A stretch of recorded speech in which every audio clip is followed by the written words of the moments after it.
Kuliah ke-6, Arah Waktu. Dalam bukunya The Go Between, L.P. Harley menulis, masa lalu adalah negeri yang asing. Mereka melakukan beberapa hal secara berbeda. Namun, mengapa masa lalu sangat berbeda dari masa depan? Mengapa kita ingat masa lalu, tetapi tidak ingat masa depan? Dengan kata lain, mengapa waktu berjalan maju? Apakah ini terkait dengan kenyataan bahwa alam semesta mengembang? CPT. Hukum-hukum fisika tidak membedakan antara masa lalu dan masa depan. Lebih tepatnya, hukum-hukum fisika tidak kembali di bawah kombinasi dari operasi-operasi yang dikenal dengan C, P, dan T. C berarti penggantian partikel dengan antipartikelnya. P berarti bayangan cermin sehingga kanan dan kiri akan terbalik satu dengan yang lain. Dan T berarti pembalikan arah gerak seluruh partikel. Efeknya mengarahkan pergerakan ke belakang. Hukum-hukum fisika yang mengatur perilaku bahan-bahan di bawah seluruh situasi-situasi normal tetap dan tidak berubah di bawah operasi C dan P-nya. Dengan kata lain, kehidupan akan tetap sama bagi orang-orang yang tinggal di satu tempat, di planet lain, yang merupakan bayangan-bayangan cermin kita, dan yang terbuat dari anti-bahan atau anti-materi, anti-matter. Jika Anda bertemu seseorang dari planet lain dan ia menyembunyikan tangan kirinya, jangan Anda menjabat tangannya. Ia dapat terbuat dari anti-bahan. Anda berdua dapat lenyap diikuti kilatan cahaya yang luar biasa. Jika hukum fisika tetap oleh kombinasi operasi C dan P, juga bagi kombinasi C, P, dan T, mereka juga harus tetap di bawah operasi T saja. Demikianlah, terdapat perbedaan besar antara arah waktu maju dengan arah waktu mundur pada waktu dalam kehidupan biasa. Bayangkan secangkir air jatuh dari atas meja dan pecah berkeping-keping di lantai. Jika Anda merekam kejadian ini, Anda dapat dengan mudah mengatakan apakah cangkir itu bergerak maju atau mundur. Jika Anda memutar rekaman tersebut mundur, Anda akan melihat pecahan-pecahan cangkir tiba-tiba bersama-sama menuju dirinya sendiri, bergabung menjadi satu, meninggalkan lantai, dan meloncat kembali ke atas meja untuk membentuk cangkir yang utuh. Anda dapat mengatakan bahwa film tersebut diputar mundur karena jenis perilaku ini tidak pernah teramati di dalam kehidupan biasa. Jika terjadi, pabrik perabotan pecah belah akan keluar dari dunia bisnis. Anak panah waktu. Penjelasan yang seringkali diberikan mengapa kita tidak melihat cangkir yang pecah meloncat kembali ke atas meja adalah bahwa kondisi ini terlarang bagi hukum kedua, termodinamika. Ini dikatakan bahwa ketidakteraturan atau entropi selalu menaik bersama waktu. Dengan kata lain, ini merupakan hukum Murphy. Sesuatu menjadi memburuk. Sebuah cangkir utuh di atas meja merupakan sebuah keadaan dalam keteraturan yang tinggi. Namun sebuah cangkir yang pecah di atas lantai merupakan keadaan yang tidak teratur. Orang kemudian dapat berangkat dari cangkir utuh di atas meja di masa lalu menuju cangkir yang pecah di atas lantai di masa depan, namun tidak dalam cara lain di sekitarnya. Meningkatnya ketidakteraturan atau entropi bersama waktu adalah satu contoh dari apa yang dinamakan sebuah anak panah waktu, penunjuk arah waktu. Sesuatu yang memberikan satu arah waktu dan membedakan masa lalu dari masa depan. Setidaknya terdapat 3 petunjuk arah waktu yang berbeda. Pertama, penunjuk arah waktu termodinamika. arah waktu, di mana ketidakteraturan atau entropi yang meningkat. Kedua, penunjuk arah waktu psikologis. Ini adalah arah di mana kita merasakan waktu berlalu. Arah waktu di mana kita mengingat masa lalu, namun tidak masa depan. Ketiga, penunjuk arah waktu kosmik. Ini adalah arah waktu di mana alam semesta telah mengembang daripada berkontraksi. Saya berargumentasi bahwa penunjuk arah waktu psikologis ditentukan oleh penunjuk arah termodinamika dan bahwa keduanya selalu menuju pada arah yang sama. Jika orang membuat asumsi alam semesta tanpa batas, mereka terkait dengan penunjuk arah waktu kosmik, meskipun mereka tidak mengarah pada titik yang sama. Namun, saya harus berargumentasi bahwa ini hanya ketika mereka sesuai dengan penunjuk arah kosmik, di mana akan terdapat makhluk yang cerdas yang bertanya, mengapa meningkatnya ketidakteraturan dalam arah waktu yang sama seperti alam semesta mengembang? Penunjuk arah termodinamika. Saya sebaiknya membahas terlebih dahulu tentang penunjuk arah waktu termodinamika. Hukum kedua termodinamika didasarkan pada kenyataan bahwa terdapat lebih banyak keadaan yang tidak teratur daripada keadaan teratur. Sebagai contoh, tinjau potongan-potongan dari sebuah puzzle dalam kotak. Hanya terdapat satu, dan hanya satu susunan di mana potongan-potongan puzzle membuat sebuah gambar. Sebaliknya, terdapat sejumlah besar susunan-susunan di mana potongan-potongan puzzle berada dalam ketidakteraturan dan tidak membentuk sebuah gambar. Anggaplah sebuah sistem bermula dari sejumlah kecil keadaan yang teratur. Saat waktu berlalu, sistem akan berevolusi sesuai dengan hukum-hukum fisika, dan keadaan akan berubah. Pada waktu berikut, terdapat probabilitas yang tinggi bahwa akan menjadi keadaan yang lebih tidak teratur. Jelas karena terdapat lebih banyak keadaan-keadaan yang tidak teratur.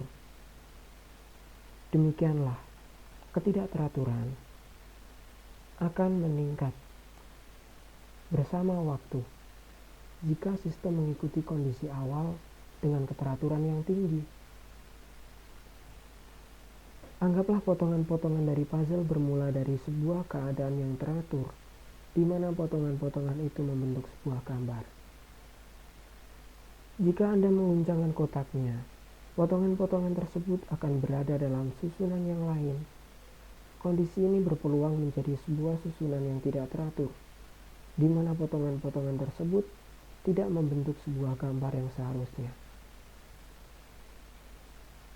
Tetapi, semakin Anda mengguncangkan kotaknya, kondisi yang paling mungkin terjadi adalah kelompok potongan-potongan yang akan terpisah-pisah menjadi bagian-bagian.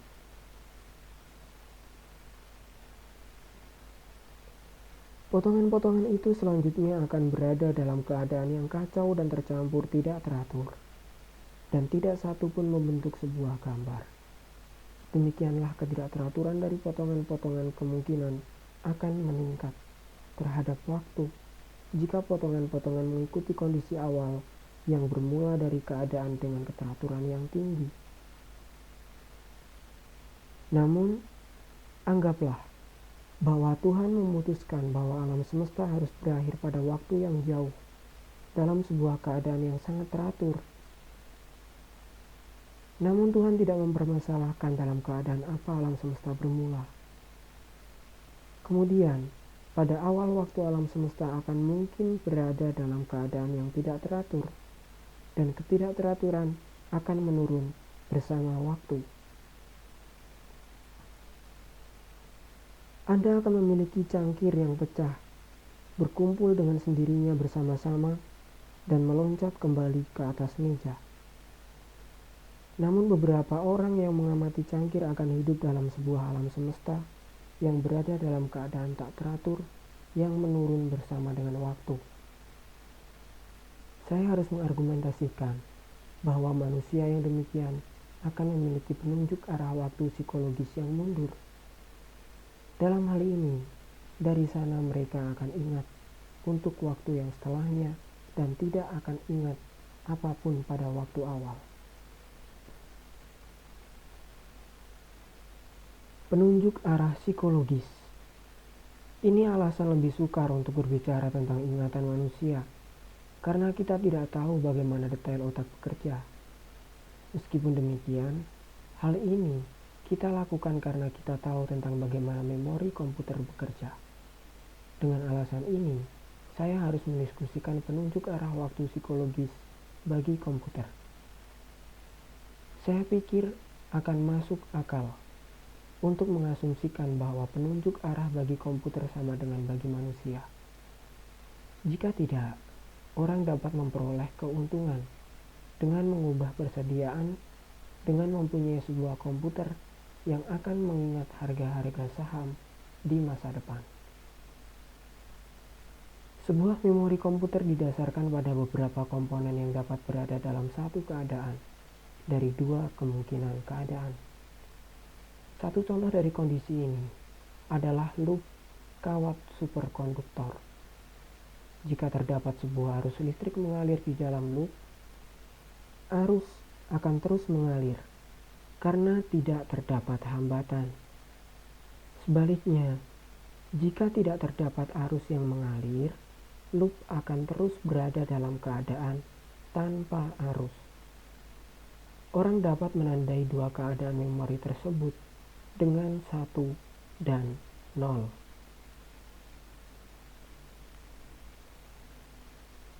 Sebelum suatu bagian terekam dalam memori berada dalam keadaan tidak teratur dengan kemungkinan sama dengan 1 dan 0. Setelah memori berinteraksi dengan sistem untuk diingat, maka memori akan berada dalam satu keadaan atau keadaan yang lainnya sesuai dengan keadaan sistem. Demikianlah, memori berangkat dari sebuah keadaan ketidakteraturan menuju keadaan lain yang teratur.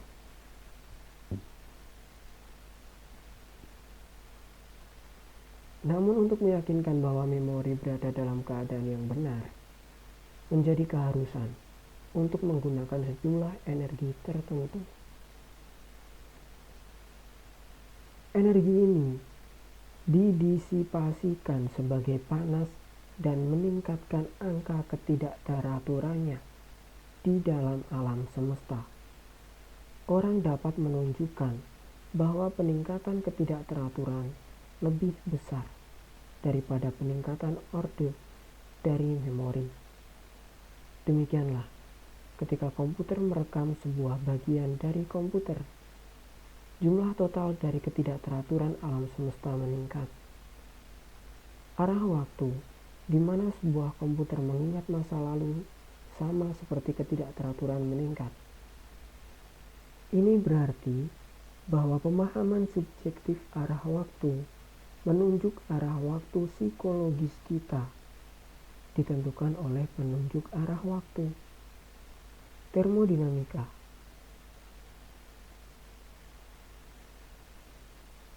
Hal ini membuat hukum kedua termodinamika hampir tidak ada artinya. Ketidakteraturan meningkat bersama waktu karena kita mengukur waktu dalam arah di mana ketidakteraturan meningkat. Anda tidak akan menjadi seorang petaruh yang lebih aman daripadanya.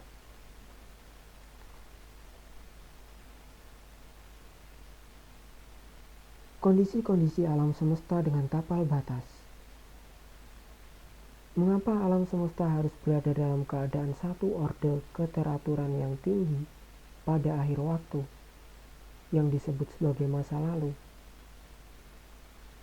Mengapa alam semesta tidak berada dalam ketidakteraturan secara keseluruhan pada seluruh waktu? Bagaimanapun juga, hal ini lebih berpeluang. Dan mengapa arah waktu dalam ketidakteraturan meningkat sebagaimana alam semesta mengembang? Satu kemungkinan jawaban ini adalah bahwa Tuhan tentu menentukan bahwa alam semesta harus selalu dalam kondisi yang rata dan dalam keadaan yang teratur pada permulaan fase pengembangan.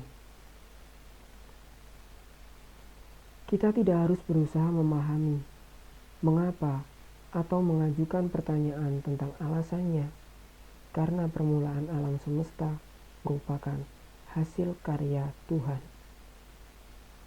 Tampaklah bahwa alam semesta menyebabkan sesuatu dibangun secara bertahap atau berevolusi sesuai dengan hukum-hukum yang terdefinisikan secara baik. Hukum-hukum ini mungkin atau mungkin tidak ditasbihkan oleh Tuhan.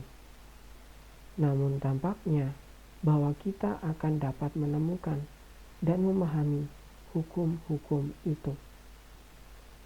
Dengan kenyataan tersebut, apakah tidak masuk akal untuk mengharapkan bahwa hukum yang sama atau serupa yang diyakini berlaku pada permulaan alam semesta? Dalam teori relativitas umum klasik, permulaan alam semesta harus berupa sebuah singularitas dari kerapatan yang tak terhingga dalam kelukan ruang waktu. Dalam kondisi tersebut, seluruh hukum fisika yang kita ketahui akan hancur dan runtuh. Demikianlah orang tidak dapat menggunakannya untuk memprediksi bagaimana alam semesta akan dimulai. Alam semesta dapat dimulai dari keadaan yang rata dan teratur. Ini akan mengantar kita pada petunjuk arah waktu termodinamika dan penunjuk arah kosmik yang terdefinisikan dengan baik, sebagaimana kita amati. Namun ini dapat tepat sama, dimulai dalam keadaan yang sangat menggumpal dan keadaan yang sangat tidak teratur. Dalam kasus ini, alam semesta telah berada dalam keadaan yang tidak teratur secara keseluruhan, sehingga ketidakteraturan tidak dapat meningkat bersama waktu. Ketidakteraturannya akan tetap konstan, di mana terdapat kasus penunjuk arah waktu termodinamika menjadi tidak terdefinisikan dengan baik atau akan menurun, di mana terdapat kasus penunjuk arah waktu termodinamika akan mengarah dalam arah yang berlawanan dengan arah panah kosmik. Tidak juga bagi kemungkinan-kemungkinan ini akan sesuai dengan yang kita amati. Sebagaimana telah saya katakan, teori relativitas umum klasik memprediksikan bahwa alam semesta harus dimulai pada sebuah singularitas, di mana kelukan ruang waktu tidak terhingga. Pada kenyataannya, teori relativitas umum klasik jatuh dengan sendirinya ketika kelukan ruang waktu menjadi besar.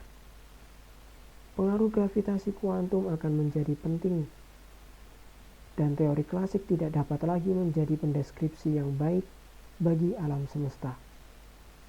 Orang harus menggunakan teori gravitasi kuantum untuk memahami bagaimana alam semesta dimulai. Dalam teori gravitasi, orang mempertimbangkan seluruh kemungkinan sejarah alam semesta.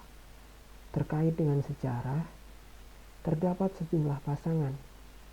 Satu sisi mempresentasikan ukuran gelombang dan sisi lain merepresentasikan permukaan gelombang, yaitu puncak atau lembah gelombang. Kemungkinan bagi alam semesta memiliki sifat-sifat khas diberikan dengan menjumlahkan gelombang-gelombang pada seluruh sejarah bersama sifat-sifatnya. Sejarah akan merupakan ruang terlengkung yang mempresentasikan evolusi dari alam semesta terhadap waktu. Orang masih akan mengatakan bagaimana peluang-peluang kejadian dari alam semesta akan berperilaku pada tapal batas ruang waktu di masa lampau. Kita tidak dapat melakukan dan tidak tahu kondisi-kondisi alam semesta yang memiliki tapal batas di masa lampau. Namun orang dapat menghindari kesulitan ini jika kondisi alam semesta dengan tapal batas tidak terbatas. Dengan kata lain, seluruh kemungkinan sejarah terhingga dalam jangkauannya, namun tidak memiliki tapal batas, tepian ataupun singularitas. Alam semesta seperti permukaan bumi, namun dengan 2 dimensi lebih banyak. Dalam kasus tersebut, permulaan waktu akan menjadi sebuah titik ruang waktu reguler yang rata. Ini berarti bahwa alam semesta akan memulai pengembangannya dalam keadaan yang rata dan teratur. Alam semesta tidak dapat seragam secara keseluruhan, karena kondisi tersebut akan melanggar prinsip-prinsip ketidakpastian teori kuantum. Di sana terdapat fluktuasi-fluktuasi kecil dalam kerapatannya dan juga kecepatan partikel-partikel. Namun kondisi tanpa tapal batas akan mengaplikasikan bahwa fluktuasi-fluktuasi ini seminimal mungkin konsisten dengan prinsip ketidakpastian. Alam semesta akan memulai perjalanannya dengan periode eksponensial atau pengembangan inflasi. Dalam hal ini, alam semesta akan ditingkatkan ukurannya oleh sebuah faktor yang sangat besar. Selama ekspansinya, fluktuasi kerapatan akan tetap kecil, namun kemudian fluktuasinya akan mulai tumbuh. Daerah di mana kerapatannya sedikit lebih besar daripada kerapatan rata-rata akan mengalami penurunan laju pengembangan karena gaya tarik gravitasi dari massa ekstra. Pada akhirnya, daerah-daerah tersebut akan berhenti mengembang dan akan runtuh membentuk galaksi-galaksi, bintang, dan kehidupan serta perwujudan seperti kita. Alam semesta akan dimulai dalam keadaan rata dan teratur, dan akan menjadi bergumpal-gumpal dan tidak teratur selama waktu berjalan. Ini akan menjelaskan keberadaan penunjuk arah waktu termodinamika. Alam semesta berawal dalam sebuah keadaan dengan keteraturan yang tinggi dan akan menuju keadaan yang lebih tidak teratur bersama dengan waktu. Sebagaimana yang saya tunjukkan di awal, penunjuk arah waktu psikologis berada di dalam kawasan yang sama dengan penunjuk arah waktu termodinamika. Dengan kenyataan tersebut, indera subjektif kita tentang waktu lebih menjadi alam semesta yang mengembang daripada dengan arah yang berlawanan. Menjadi alam semesta yang akan mengerut.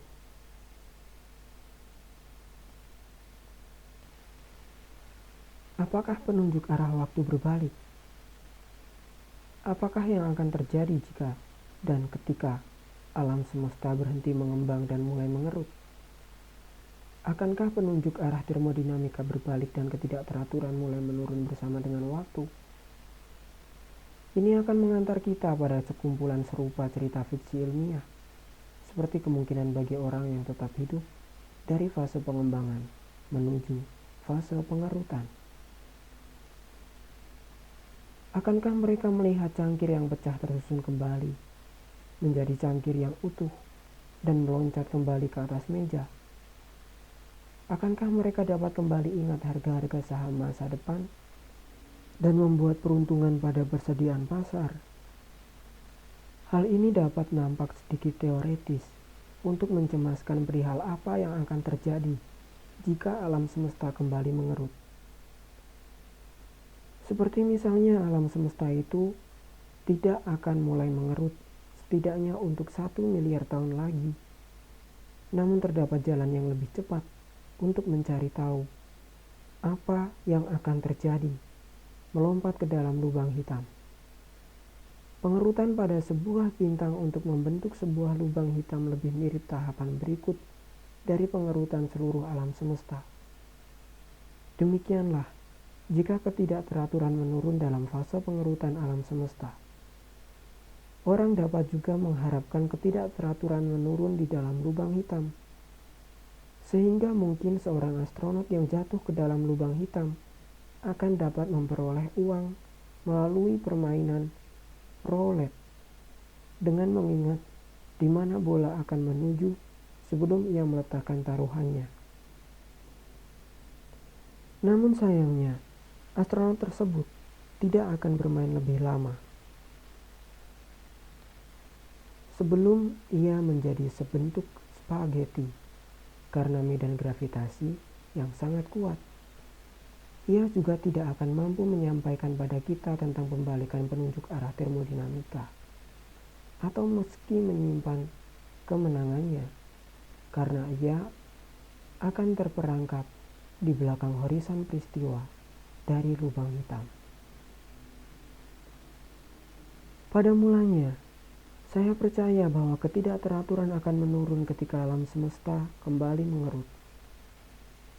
Ini karena saya berpikir bahwa alam semesta harus kembali pada keadaan yang rata dan teratur ketika alam semesta kembali mengecil. Ini akan dapat berarti bahwa fase pengerutan serupa dengan waktu yang berbalik dari fase pengembangannya. Orang yang berada dalam fase kontraksi akan tinggal dalam kehidupan yang mundur. Mereka akan mati sebelum mereka lahir dan menjadi lebih muda saat alam semesta berkontraksi. Gagasan ini sungguh menarik, karena ini akan berarti sebuah kesimetrian yang cantik antara fase pengembangan dan fase pengerutan. Namun orang tidak dapat mengadopsi kondisi ini pada dirinya, tidak bergantung pada gagasan lain tentang alam semesta. Pertanyaannya adalah, apakah ini diimplikasikan oleh kondisi tanpa tapal batas atau ini tidak konsisten dengan kondisi tersebut?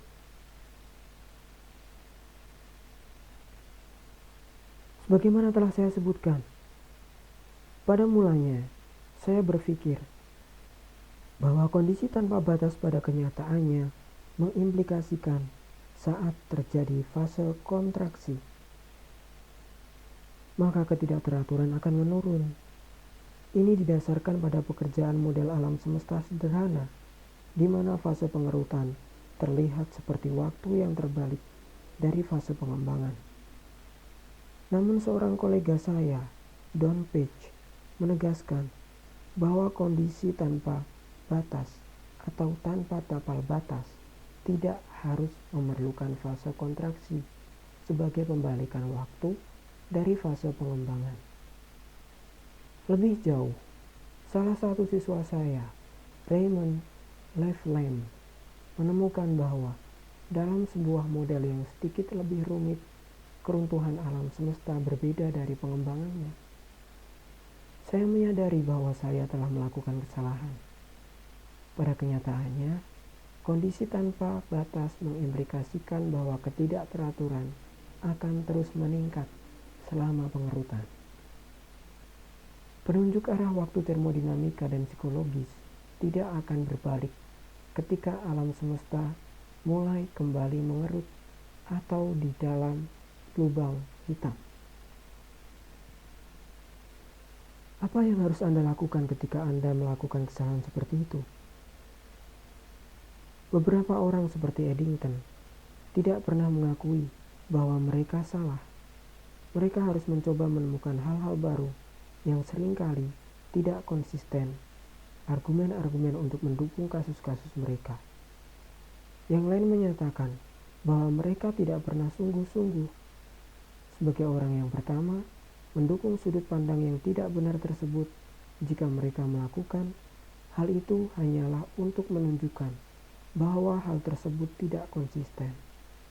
Saya dapat memberikan sejumlah contoh mengenai hal ini, namun saya tidak akan melakukannya karena ini akan membuat saya menjadi sangat tidak populer.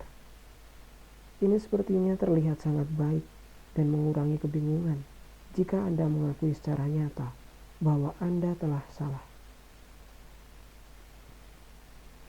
Sebuah contoh yang baik mengenai hal ini adalah Einstein, yang mengemukakan bahwa konstanta kosmik yang ia perkenankan ketika ia mencoba membuat model statis alam semesta merupakan kesalahan terbesar dari hidupnya.